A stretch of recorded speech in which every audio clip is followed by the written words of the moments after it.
ఊర్లో ఒక కుమ్మరి ఉన్నాడంట.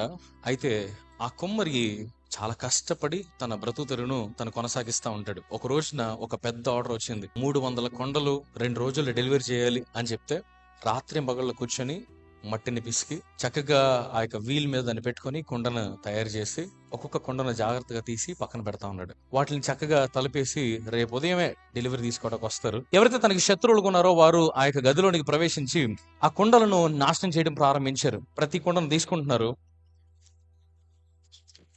పగలగొడతాం ప్రారంభిస్తున్నారు. ఆఖరిది కూడా నాశనం అయిపోయేంత వరకు పగలగొడుతూనే ఉన్నారు. ఉదయం ఈ యొక్క పగిలిపోయిన ఈ ముక్కలన్నీ చూశాడు. చూసి తను అనుకున్నాడు, అయిపోయింది, ఇక్కడతో నా లైఫ్ అయిపోయింది. అక్కడ ఉన్న వారందరూ కూడా ఏం చేయబోతున్నావు నువ్వు, ఏం చేయబోతున్నావు అంటా ఉన్నారు.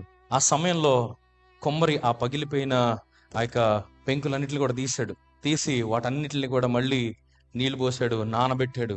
మొదటి నుంచి ఆ యొక్క మట్టిని స్క్రేప్ చేయడం ప్రారంభించాడు. ఇదంతటిని చేసి మళ్ళీ ఒక కొండ షేప్ లో దీన్ని తయారు చేయడం ప్రారంభించాడు. మిగతా వాళ్ళు వచ్చి అడుగుతుంటే వాళ్ళతో అన్నాడంట, వాళ్ళు నాశనపరిచింది నా కుండల్నే, నా చేతుల్ని కాదుగా.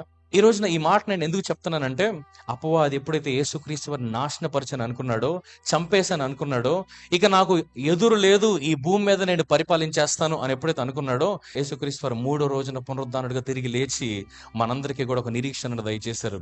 ఆయన నన్ను సిలువ అనేది అంతము కాదు గాని ఇది ఒక నూతన ప్రారంభమని యేసుక్రీస్తు మనందరికీ కూడా ఆయన తిరిగి లెగుడు ద్వారా మనకు చూపించి ఉన్నారు. హల్లెలూయా.